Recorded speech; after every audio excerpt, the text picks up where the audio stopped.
Hi. Today we have with us our dear student Ashwin, who has completed his higher education from the UK and has secured an attractive placement. Hi Ashwin. Hi. നമ്മൾ കണ്ടിട്ട് ഇപ്പോൾ almost ഒരു 2 years ആവാറായില്ലേ? എങ്ങനെയുണ്ടായിരുന്നു UK life in total? അതെ, നമ്മൾ 1.5 വർഷത്തിന് മുകളിലായി കണ്ടിട്ട്. ഇപ്പം എൻ്റെ പേഴ്സണൽ ഒപ്പീനിയനിൽ എൻ്റെ സ്റ്റുഡൻറ്റ് ലൈഫ് ആയാലും വർക്ക് ലൈഫ് ആയാലും എനിക്ക് നല്ല അടിപൊളി ഒരു എക്സ്പീരിയൻസ് ആയിരുന്നു. എങ്ങനെയുണ്ടായിരുന്നു യൂണിവേഴ്സിറ്റി എക്സ്പീരിയൻസ് ഒക്കെ? ആൻഡ് ഇത്ര പെട്ടെന്ന് എങ്ങനെ പ്ലേസ്ഡ് ആവാൻ സാധിച്ചു? അൾസ്റ്റർ യൂണിവേഴ്സിറ്റിയിൽ നിന്നാണ് ഞാൻ എൻ്റെ MBA കോഴ്സ് കഴിഞ്ഞത്. അപ്പം അവിടെ ഫാക്കൽറ്റീസ് ആണെങ്കിലും എൻ്റെ കോഴ്സ് ഡയറക്ടർ ആണെങ്കിലും എല്ലാവരും ഭയങ്കര സപ്പോർട്ടീവ് ആയിരുന്നു. അപ്പോൾ അവിടുത്തെ ഫെസിലിറ്റീസ് ആണെങ്കിലും ക്ലാസ് റൂംസ് ആണെങ്കിലും എല്ലാം ഒരു അഡ്വാൻസ്ഡ് ലെവലായിരുന്നു. പിന്നെ സിറ്റി സെൻറ്ററിൽ തന്നെ ആയതുകൊണ്ട് തന്നെ എല്ലാ ആക്സസും നമുക്ക് പോസിബിൾ ആയിരുന്നു. ഇപ്പം പബ്ലിക് ട്രാൻസ്പോർട്ട് ആണെങ്കിലും ഇപ്പം എൻ്റെ അക്കോമഡേഷനിലേക്ക് പോകാനാണെങ്കിലും എല്ലാം ആക്സസിബിൾ ആയിരുന്നു യൂണിവേഴ്സിറ്റീസ്. ഇപ്പം പ്ലേസ്ഡ് ആയതിനെ കുറിച്ച് ചോദിച്ചില്ല. അപ്പം അത് പ്ലേസ്ഡ് ആയതെന്ന് വെച്ചാൽ ഞാൻ കോഴ്സ് കഴിയുന്നതിന് മുന്നേ തന്നെ കുറച്ച് എഫേർട്ടെല്ലാം ഇട്ട് ജോബ് ഓപ്പർച്യൂണിറ്റീസ് ഞാൻ കോഴ്സ് തീരുന്നതിന് മുന്നേ തന്നെ സെർച്ച് ചെയ്ത് തുടങ്ങിയിട്ടുണ്ടായിരുന്നു. അപ്പോൾ അതുകൊണ്ട് തന്നെയാണ് ഇത്രയും പെട്ടെന്ന് ഞാൻ പ്ലേസ്ഡ് ആയത്. കോഴ്സ് കഴിയാൻ നിന്നാൽ നമ്മൾ എന്തായാലും ഈ പറയുന്ന പോലെ കുറച്ച് ലേറ്റ് ആവും. UK ജോബ് മാർക്കറ്റിനെ കുറിച്ച് വളരെ മിക്സ്ഡ് ആയിട്ടുള്ള ഒപ്പീനിയൻസ് ആണ് സോഷ്യൽ മീഡിയയിൽ കാണാൻ സാധിക്കുന്നത്. So what was your personal experience while looking for placements? എൻ്റെ personal opinion UK job market കുറച്ച് ചലഞ്ചിങ് ആണ്.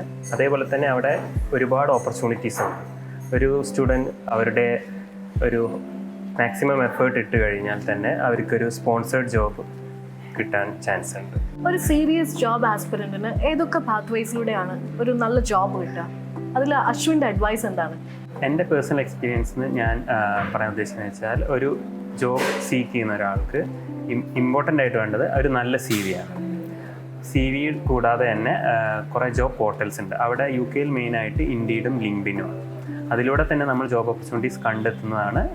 അത് ത്രൂ ആണ് ഞാൻ പ്ലേസ്ഡ് ആയത്. പിന്നെ അടുത്തൊരു ഇമ്പോർട്ടൻ്റ് അഡ്വൈസ് എന്താണെന്ന് വെച്ചാൽ നമ്മൾ കോഴ്സ് കഴിയാൻ നിൽക്കാതെ ഒരു 1 year കോഴ്സ് ആണെങ്കിൽ 6 months മുതൽ തന്നെ നമ്മൾ ജോബ് സെർച്ച് ചെയ്ത് തുടങ്ങുക. ഒരു ഇനീഷ്യൽ റിസർച്ച് പോലെ തന്നെ അതിപ്പം ഈ ജോബ് പോർട്ടൽ ത്രൂവോ അല്ലെങ്കിൽ ലിങ്ക്ഡിൻ ത്രൂവോ എങ്ങനെയാണെന്ന് വെച്ചാൽ നമുക്ക് ഒരു ഇനീഷ്യൽ റിസർച്ച് എപ്പോഴും ചെയ്യാം. അപ്പം എൻ്റെ ഇമ്പോർട്ടൻ്റ് അഡ്വൈസ് അതാണ്, നമ്മൾ കോഴ്സ് തീരുന്നതിന് മുന്നേ തന്നെ ജോബ് ഹണ്ട് ചെയ്ത് തുടങ്ങുന്നത്. അശ്വിൻ്റെ ഈ ജേർണിയിൽ എഡ്യൂഇൻസെപ്റ്റ് എത്രത്തോളം ഹെൽപ്ഫുൾ ആയിരുന്നു? And how did you find us? എൻ്റെ ഈ ഇനീഷ്യൽ റിസർച്ച് എല്ലാം കഴിഞ്ഞ് ഞാൻ കുറച്ച് കൺസൾട്ടൻസീസിലെല്ലാം പോയിട്ടുണ്ടായിരുന്നു, നമ്മുടെ ഈ യൂണിവേഴ്സിറ്റിയുടെ കാര്യമായാലും ഫീസിൻ്റെ കാര്യങ്ങളുമായിട്ടൊക്കെ. അപ്പോൾ അവിടെ പോയപ്പോഴൊന്നും അതൊന്നും എനിക്ക് അത്ര സാറ്റിസ്ഫൈഡ് ആയിട്ട് തോന്നിയില്ല.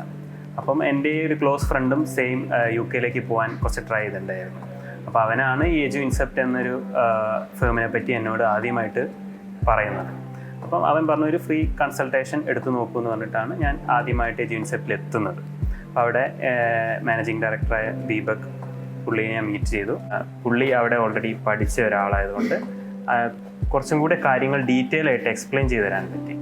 അപ്പം അത് എന്നെ സംബന്ധിച്ച് എൻ്റെ ഇനീഷ്യൽ റിസർച്ചിൽ എനിക്കുണ്ടായിരുന്ന ഡൗട്ട്സും കാര്യങ്ങളെല്ലാം ക്ലാരിഫൈ ചെയ്യാൻ അത് വളരെ ഹെൽപ്ഫുൾ ആയിരുന്നു. എൻ്റെ എക്സ്പീരിയൻസിൽ നിന്നും എഡ്യൂഇൻസെപ്റ്റിൻ്റെ ഒരു മെയിൻ അഡ്വാൻറ്റേജ് ആയിട്ട് എനിക്ക് തോന്നിയത് അഡ്മിഷൻ പ്രോസസ്സിൻ്റെ ടൈമിൽ മാത്രമല്ല, അതിന് ശേഷം നമ്മൾ UK എത്തിയതിന് ശേഷമാണെങ്കിലും എന്ത് തരത്തിലുള്ള ഹെൽപ്പിന് വിളിച്ചാലും അവർ അവൈലബിൾ ആയിരുന്നു. പ്രൊജക്ട് അസിസ്റ്റൻസ് ആയിക്കോട്ടെ, അല്ലെങ്കിൽ അവിടുത്തെ എന്തൊരു പ്രോബ്ലംസോ അല്ലെങ്കിൽ നമ്മുടെ ക്ലാരിഫിക്കേഷൻ ചെയ്യാൻ എന്ത് ഡൗട്ട് വന്നാലും എഡ്യൂഇൻസെപ്റ്റ് ഓൺ കോൾ അവൈലബിൾ ആയിരുന്നു. സപ്പോർട്ട് ചെയ്യാൻ അവർ ഉണ്ടായിരുന്നു. അത് എനിക്കൊരു അവരുടെ ഒരു മെയിൻ അഡ്വാൻറ്റേജ് ആയിട്ട് എനിക്ക് തോന്നി. അശ്വിൻ, നാട്ടിലുള്ള ഈ ഷോർട്ട് ടൈമിൽ കുറച്ച് സമയം നമുക്ക് വേണ്ടി സ്പെൻഡ് ചെയ്തതിൽ ഒരുപാട് സന്തോഷം. All the best for your future.